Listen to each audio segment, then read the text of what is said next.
Here now, Andrij Dobriansky, Director of Communications and Media for the Ukrainian Congress Committee of America. Welcome, as always. Thank you for being here. Let's start with the idea of a new weapons shipments. I mean, primarily defensive weapons is what the U.S. has provided so far. Could some offensive systems now be included? Would that change the trajectory?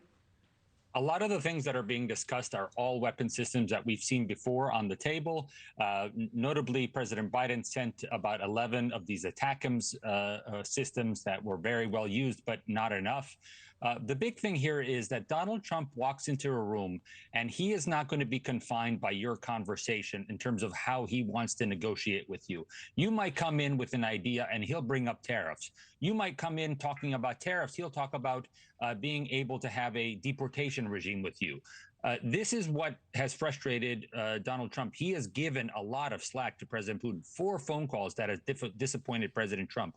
He is now coming off of a very successful Midnight Hammer operation where he made the right call, and that has changed the game as far as negotiating with Iran and Middle East partners. He needs to change the game with Putin, and that's why he's looking at everything on the table. Again, I mentioned a lot of these things have been on the table before. It's how you implement them and how you get Putin to sit down at the table, because as he has made very clear with President Zelensky agreed at the first week of March for a full and unconditional ceasefire. That is not something that Putin's willing to do, and that means everything's on the table. He's acted with impunity, though, so far. So how are we to believe that he will change his course?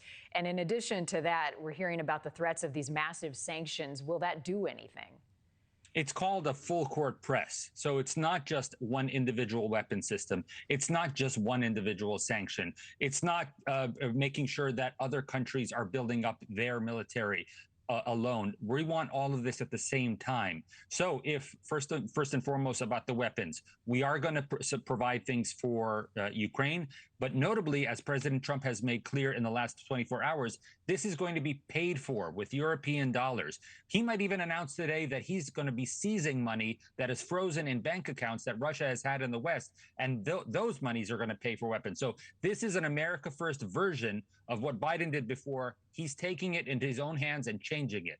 As far as sanctions is a whack-a-mole operation. That's why when people bring up how many sanctions Donald Trump has done as opposed to Biden, they always mention this enormous number that Biden put on against Russia. And that's because they kept having to be updated, because once you put on sanctions on a company, they'll just start a new company and run their money through that way. So we need to keep updating them. Notably, Europe has done the 17th and 18th tranche of sanctions just this year alone.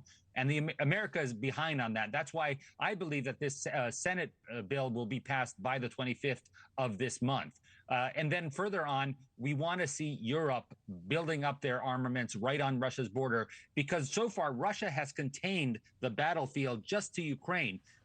What happens when Europe starts showing its armor? Will Russia have to redeploy some of the forces they want to attack Ukraine with to simply stand and show a defense against other countries? Part of the calculation always, though, has to be weighing the risk of a Russia retaliation. If the U.S. gets more deeply involved here in all of the things that you're talking about, how does that risk then heighten? It can heighten, but I think what we saw during the Biden administration is that America was that one that blinked. America, over the course of this 2022 war, was the one that told Ukraine not to fire on Russian positions. They were worried about a nuclear attack, and it was America that blinked, unfortunately, because Ukraine had Russia on the run numerous times. And if America had provided even more weapons, we would be in a vastly different place. I think President Trump is not going to be the first person to blink in this kind of conflict. And so far, over the course of Putin's presidency, he has threatened nuclear war since the first week of his administration, since the early 2000s. So what needs to be done is somebody needs to come in and say, we're going to press along what we want to do. If you want to go ahead and change the game with nuclear weapons, that's on you. But up until that point, America and the Western Alliance are going to help Ukraine do what it's doing, which is so far killing over 100,000 Russians this year alone.